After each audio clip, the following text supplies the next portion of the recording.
warahmatullahi wabarakatuh. Waalaikumsalam warahmatullahi wabarakatuh. Selamat pagi anak-anak. Pagi. Bagaimana kabar hari ini? Baik. Alhamdulillah, luar biasa ya. Baik, sebelum pembelajaran dimulai, Pak Guru akan cek terlebih dahulu kebersihan dan kerapian kalian. Coba silakan anak semuanya berdiri dulu. Bajunya dicek sudah rapi belum, kaki sudah rapi belum, sudah dimasukkan sepatu kakinya. Kalau sudah, silakan di bawahnya coba dilihat pasti ada sama lagi apa enggak.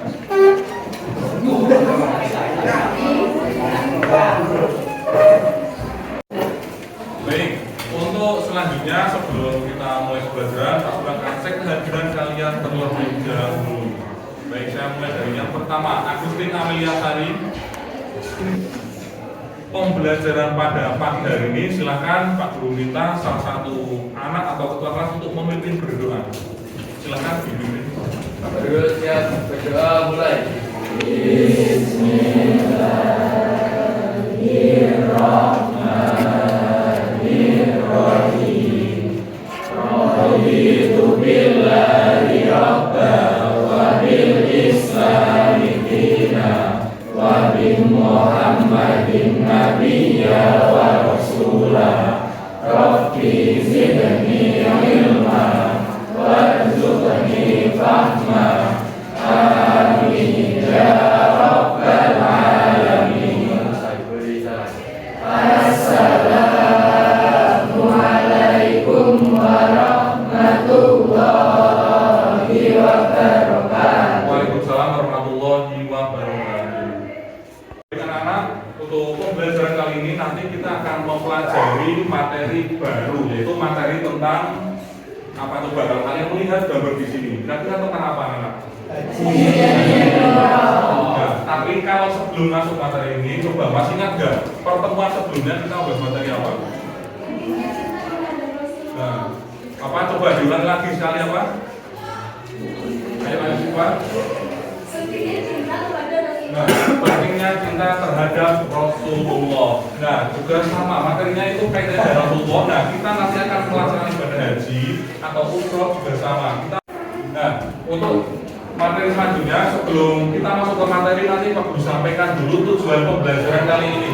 Tujuannya nanti kalian dapat memahami perintah agama terhadap kewajiban haji dan umroh.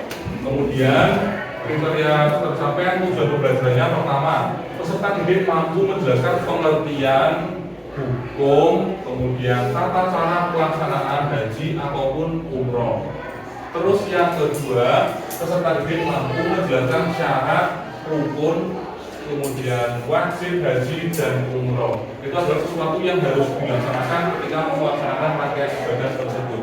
Dan yang terakhir, peserta didik mampu membandingkan ketentuan pelaksanaan ibadah haji dan umroh. Jadi kedua itu sama-sama ibadah untuk mengunjungi Baitullah, tapi apa? Ada perbedaan-perbedaannya. Kemudian profil pelajar moderatnya atau moderat itu di pertengahan, artinya di sini kutwa itu kepeloporan menjadi teladan diri sendiri, menjadi teladan bagi orang lain juga. Baik anak, sebelum kita masuk ke materi pembelajaran haji dan umroh, Pak Guru pengen bertanya terlebih dahulu kepada kalian. Ya, pertama coba nanti kalau ada yang bisa jawab langsung tunjuk jari. Pertama, mengapa haji itu kok penting bagi umat Islam? Coba siapa yang mau menjawab? Baik, silakan Kak Hani coba dijawab.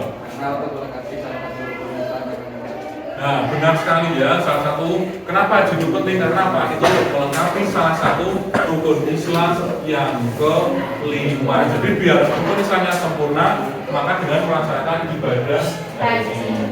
Kemudian pertanyaan yang kedua. Nah, silakan siapkan untuk menjawab. Yang kedua, mengapa jamaah haji dari Indonesia kalau kalian melihat itu sekarang antrinya sangat lama sekali? Kira-kira ada yang jawab? Baik, ayo Siva, silakan. Karena Indonesia adalah negara dengan mayoritas muslim terbanyak. Nah, benar sekali ya, negara Indonesia itu kenapa antrinya lama? Karena mayoritas agama Islam itu banyak sekali di Indonesia, jadi banyak sekali yang berminat untuk menunaikan ibadah haji, maka antriannya sangat lama sekali.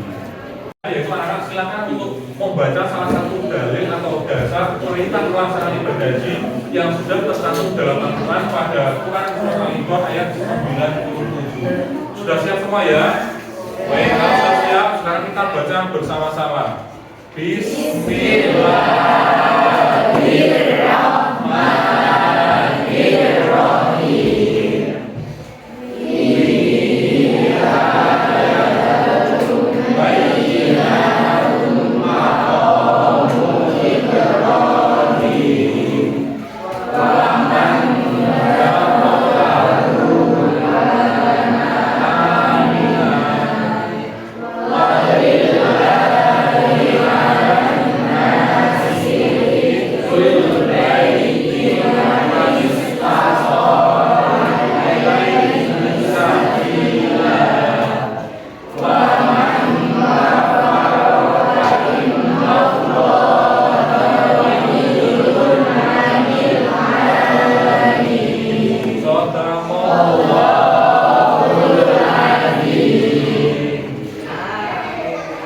Silakan anak-anak diamati salah satu berita tersebut berkaitan dengan materi yang akan kita pelajari pada pagi hari ini. Nah, ini juga sama materinya berkaitan dengan ibadah dan umroh. Nanti coba kalian diamati dari awal sampai akhir, kemudian nanti silakan apa yang kalian dapatkan dari informasi di sini kemudian bisa ditanyakan.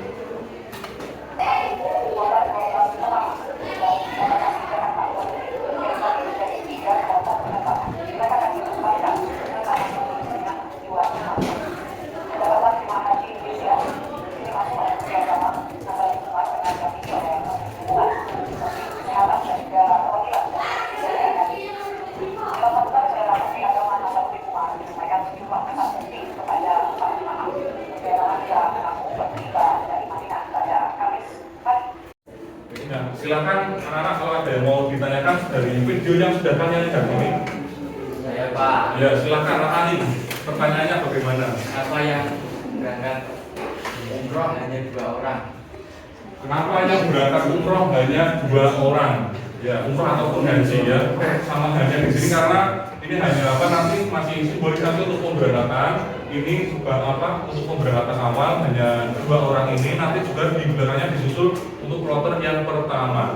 Ini Kementerian Agama secara simbolis melepas kedua itu untuk simbol pemberangkatan ibadah haji pada tahun ini. Jadi seperti itu. Ada lagi yang mau bertanya? Ya, silakan, Mbak Siva. Ya.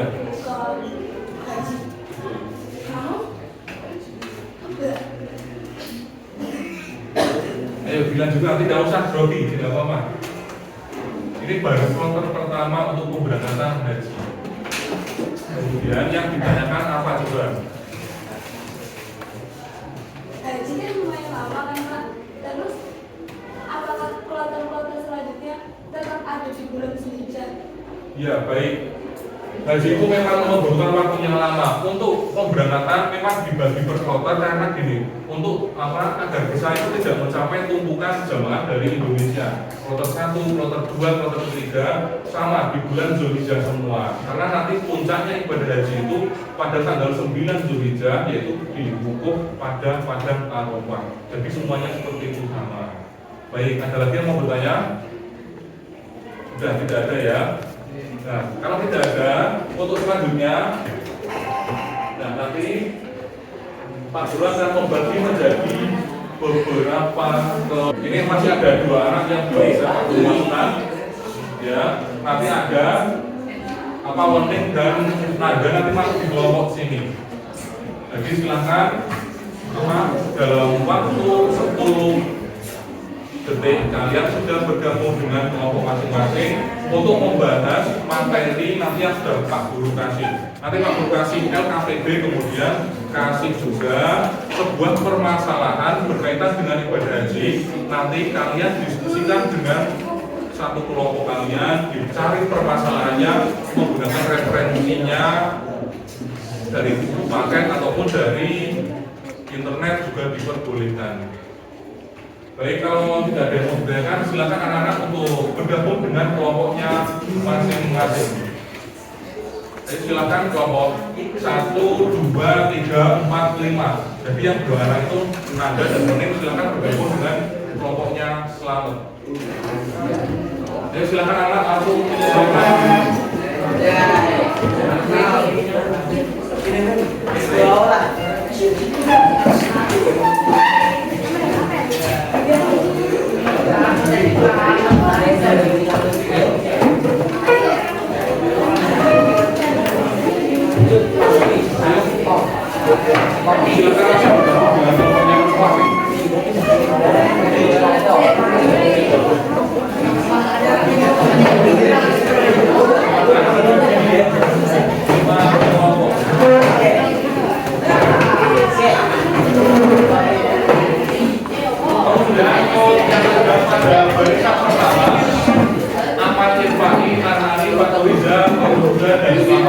Silakan untuk mengambil nomor di materinya yang ada di depan sini.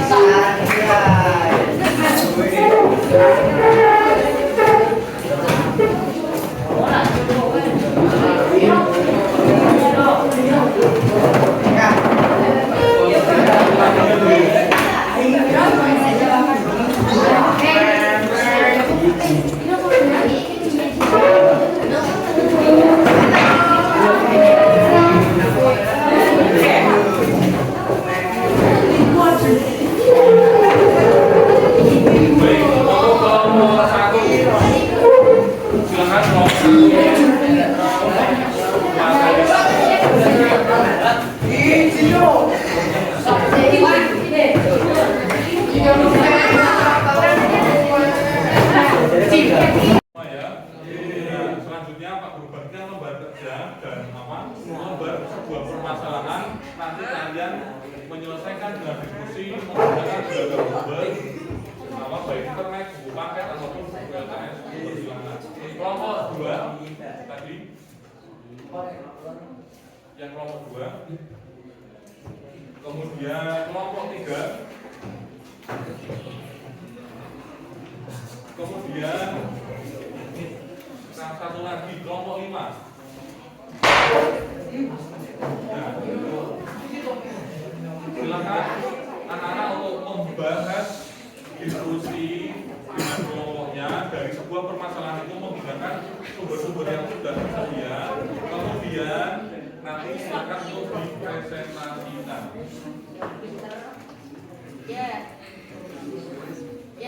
Ya, ini nomor undinya sama dengan nomor yang ada di kelompok ini.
Sudah selesai semua ya diskusinya ya.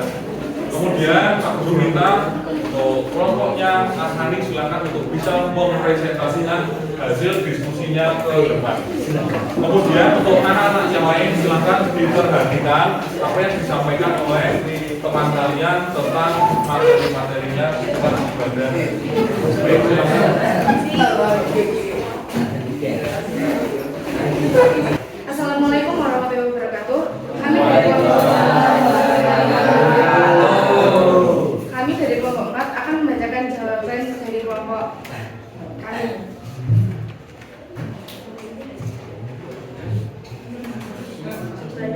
Jawaban bahwa ibadah yang dijelaskan dalam teks 1 adalah ibadah haji, sedangkan ibadah dalam teks 2 adalah ibadah umroh. Perbedaan mendasar antara haji dan umroh. Satu, waktu pelaksanaan.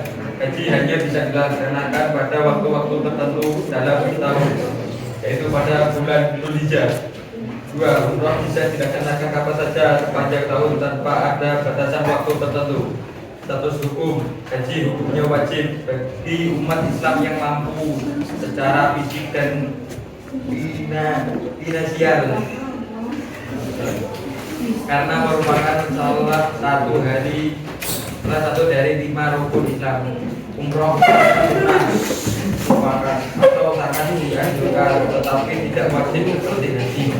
Penjelasan: haji dan umroh adalah dua jenis ibadah yang dilaksanakan di tanah suci Mekah.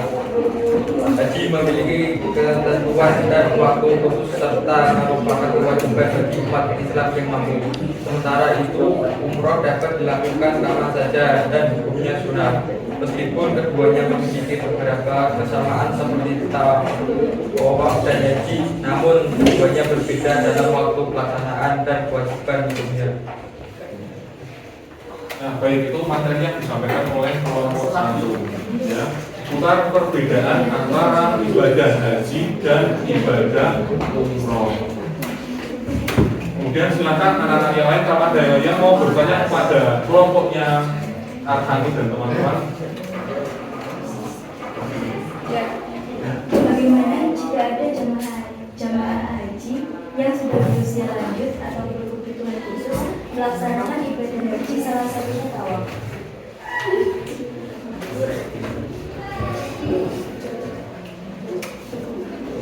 Nah, silakan dari kelompok yang di depan untuk bisa mencoba menjawabnya. Sama kursi roda atau karena biasa. Nah, baik, kelompok yang sudah paham semua dari jawabannya ya. Ada lagi yang mau bertanya? Ya, silakan. Oke, dengan memakai kursi roda yang lebih nyaman. Ayo silakan. Sekian presentasi dari kelompok 4. Teruskan. Wassalamualaikum warahmatullahi wabarakatuh. Baik, beri tepuk tangan untuk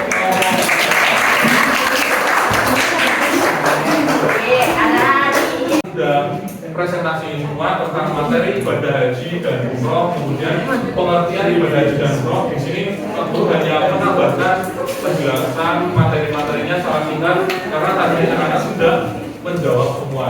Jadi pertama ini, haji menurut bahasa artinya itu sengaja mengunjungi, artinya sengaja mengunjungi Baitullah di sana di Mekah Al-Mukarramah. Kemudian kalau menurut istilah sengaja berkunjung ke Baitullah untuk melaksanakan beberapa rangkaian kegiatan ibadah haji yang telah ditentukan dengan syarat-syarat dan waktu tertentu. Jadi haji dan umroh itu ada syarat waktu tertentu yang harus dipenuhi. Itu dasar hukum untuk perintah melaksanakan ibadah haji. Pertama dijelaskan di surat Al-Imran ayat 97 yang salah satu kutipan artinya yaitu melaksanakan ibadah haji ke Baitullah, yaitu bagi orang-orang yang mampu. Jadi seperti yang sudah dijelaskan oleh kelompok tadi, orang yang melaksanakan ibadah haji itu adalah orang yang mampu. Pertama, mampu secara fisik kesehatannya, kemudian yang kedua yaitu mampu secara apa?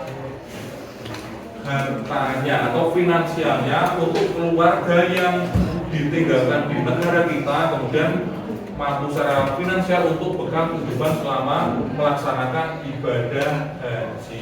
Jadi itu adalah dasarnya bersama hukumnya untuk haji bagi orang-orang yang mampu.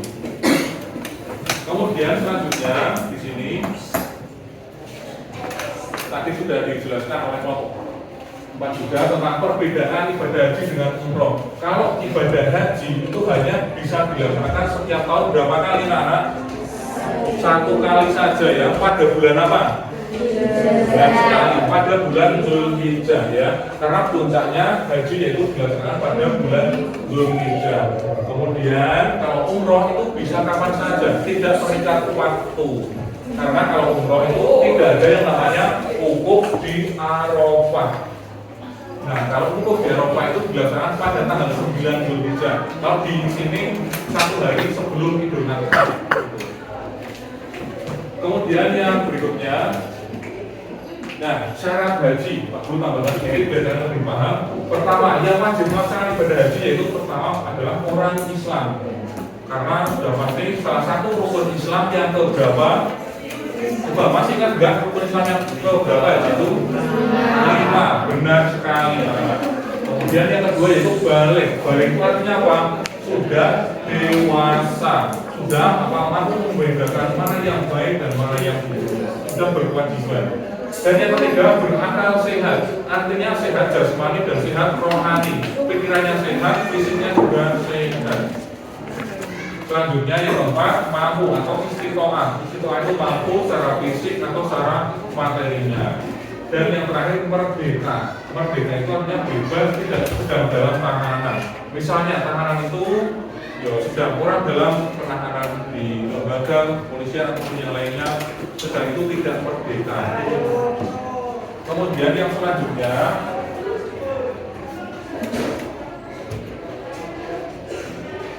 nah, rukun haji yang berikutnya. Pertama, rukun haji yang pertama apa, anak-anak? Coba. Ihram, ya, yaitu berniat haji dengan memakai pakaian ihram yang warnanya serba putih. Serba putih. Tidak apa? Tidak boleh berjahit bagi laki-laki. Jadi nggak ada jahitannya di pakaian itu. Kemudian yang kedua, nah ini puncaknya ibadah haji yaitu wukuf di Padang Arafah mulai tergelincirnya matahari, kemudian tanggal 9 Zulhijjah itu sampai terbit pada tanggal 10. Nah, jadi seperti ini adalah puncaknya ibadah haji itu Arafah. Dan yang ketiga yaitu tawaf. Tawaf itu apa? Ada yang sudah tahu tadi? Sudah dijelaskan anak-anak? Ada yang tahu tawaf? Ada yang bisa jawab? Tawaf. Tawaf yaitu apa? Mengelilingi Ka'bah sebanyak berapa putaran? 7 kali putaran diawali dari Hajar Aswad begitu. Dan yang berikutnya yaitu adalah sa'i atau lari-lari kecil antara Bukit Sofa dan Bukit Marwah. Oh iya, tapi ada yang bertanya dari anak-anak bertanya tentang ketika tawaf mengelilingi Ka'bah menggunakan kursi roda. Nah, itu sah apa enggak? Karena itu namanya udzur syar'i atau keadaan darurat, maka tawafnya itu ya sah saja karena sama mengelilingi Ka'bah dengan alat bantu kursi roda. Kalau enggak ya ada yang menandu, tidak apa-apa, itu sama tetap melaksanakan rukun haji. Setelah sa'i nanti ada juga tahalul, yaitu memotong rambut minimal 3 helai. Dan yang terakhir tertib atau dilaksanakan secara berurutan. Jadi seperti itu gambaran-gambaran materinya rukun-rukun haji. Dibuka, Pak Guru sudah share di grup kelas untuk post-testnya untuk menguji kemampuan kalian setelah kalian mempelajari materi ibadah haji dan umroh. Baik, silakan untuk bergabung di quizzes, di klik linknya kalau ada kodenya di 291294. Silakan langsung join di grup kelasnya.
Nah, silakan untuk maju ke depan, Pak Guru kasih sesuatu.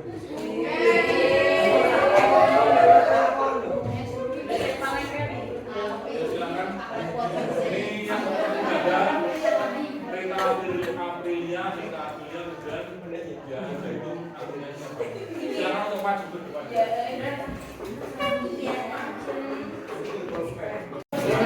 Jangan lupa teman-teman, kita bukan sesuatu yang kalian ya. Udah. Ini mas belum. Nih. Nah, tidak hanya beberapa, semoga bisa bermanfaat buat kalian. Tepuk tangan untuk teman saya yang bermanfaat. Baik, silakan anak-anak bisa kembali ke tempat masing-masing.